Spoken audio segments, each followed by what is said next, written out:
台海这2天突然风平浪静，北京不再军机绕台，不再高喊武统，难道真的转性了？其实不然，中共只是换了一张脸，一张带着笑容的统战脸。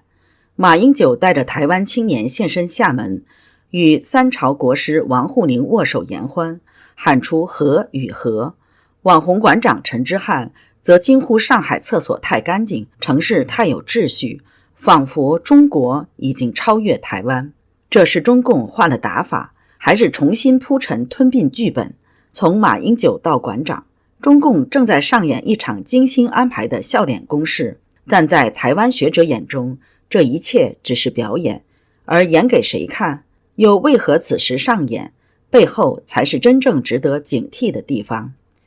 这里是希望世界要闻透视，我是王潇。日本时事通讯社今天报道，中共辽宁号与山东号2艘航母同时出现在太平洋，7到9号首次穿越第2岛链。据日本防卫省分析，这是为台海战事做预备。辽宁号与山东号将防守支援台湾的美军航母和潜舰。北京也注意到，以色列时报16号的消息说，自当地时间15号晚开始，至少30架美国空军加油机正穿越大西洋，是美国空军一次规模空前的跨大西洋部署。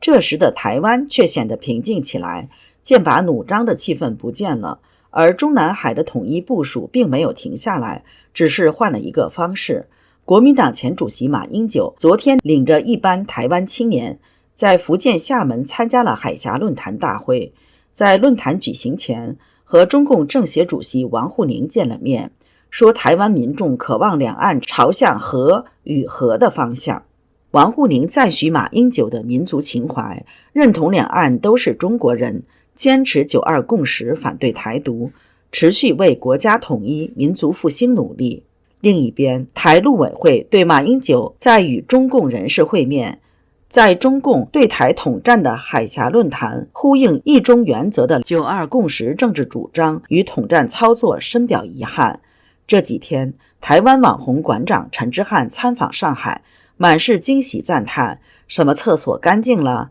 垃圾桶整齐了，建设繁荣了，生活便利等等，表示这种太干净太有秩序的地方到底是不是中国，一副夸张的表态。自由亚洲电台16号采访四川一名不愿署名的作家，将馆长上海之行称为表演。他用一首短诗评论馆长：台湾变色龙，社会小爬虫，亲爹可以卖，只要当网红。这位四川作家解释说，在过去，陈之汉一度在台湾被视为爱台抗中的代表人物，甚至骂过中共，挺过民主，如今却在直播中高呼上海发展超越台湾，引起部分台湾网民和知识分子的反感。我也认为馆长像变色龙。台湾国立政治大学国家发展研究所教授李友谈对希望世界表示，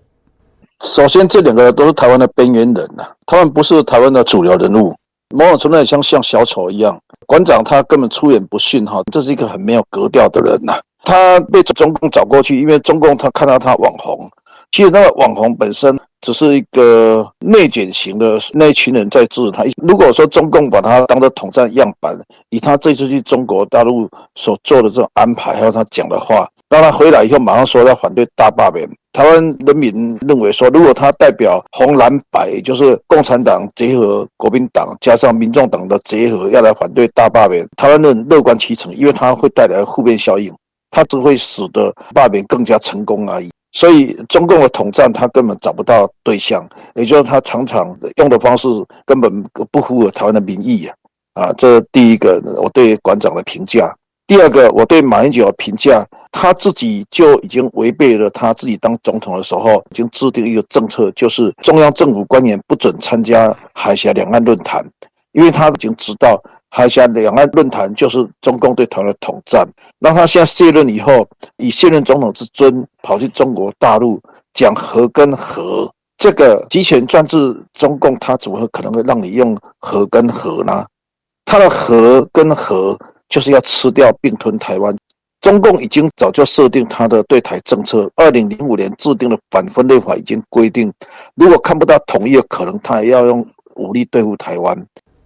李有谭教授认为，2019年习近平已经定调，所谓9·2共识就是一国两制、一个中国原则，模糊的9·2共识已经被中共撕毁了。在这种情况之下，马英九还跑到中国大陆跟中共统战单位会面，只能说他是统战的弃子。因为中共讲统一，其实是吞并侵略台湾，王沪宁就要执行习近平的不战屈人之兵的策略，以武力为后盾，对台湾做统战，甚至于是超限战，非拿下台湾不可。所以马英九去那边讲和跟和，那都是假象，都会让台湾人民松懈。中共有时候会暂时收起他狰狞的面目，只是因为国际情势目前稍微对他严厉一点，他就怕大罢免成功，所以开始露出笑脸攻势，开始强调和跟和。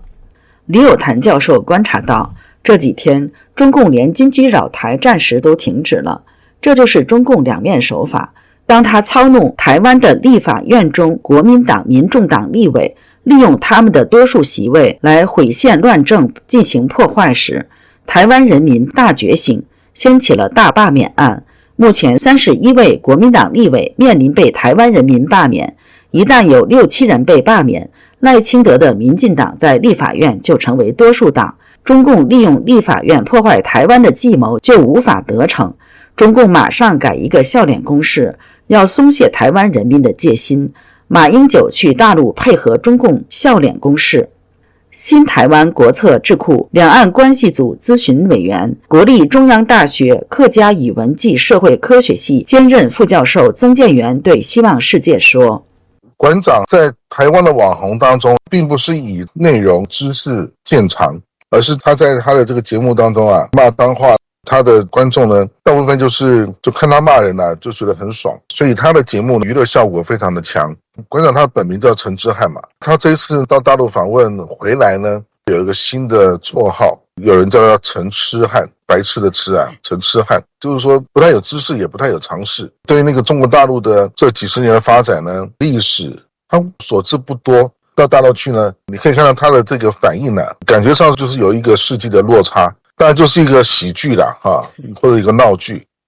曾建元教授认为，马英九马总统在台湾是一个非常特殊的政治人物，他年轻的时候就是潘安在世，受到风靡女性的支持，而女性选民占人口1半，所以他过去的选举从来没有输过。可是他并没有真正受到民意的考验，因为台湾人民只是非常宠溺他。我们可以用一句话来形容马英九总统，他的政治智慧好傻好天真。马英九强调的一中各表，其实中共从来没有接受过，所以这就是他的一厢情愿。他以为这样投怀送抱能够感动到中共，但他毕竟是卸任总统，国民党的主流也不是他。讲难听一点，他就是一个过气的政客，到大陆去寻找一些安慰温暖，重新受到群众欢迎，寻找那种感觉。但是中共想透过马英九来影响整个台湾的民意，中共当然是把希望寄托在马英九身上，希望能够在两岸关系当中有所突破。然而现在国民党越来越偏离主流民意，所以中共拉拢国民党，特别是卸任的总统，说要将来影响台湾的民意的结构，其实可能是徒劳无功的。中共的统战将徒劳无功，武力攻台也没有十足把握。美国前太平洋司令布莱尔上将日前说，共军军力扩张相当可观，但仍不足以突破台湾的防御。最关键的，弄不好攻台之日，就是中共政权灰飞烟灭之时。这里是希望世界要闻透视，感谢你的陪伴与思考，请订阅分享并打开小铃铛，一起在动荡中坚守真相，在黑暗中点燃希望。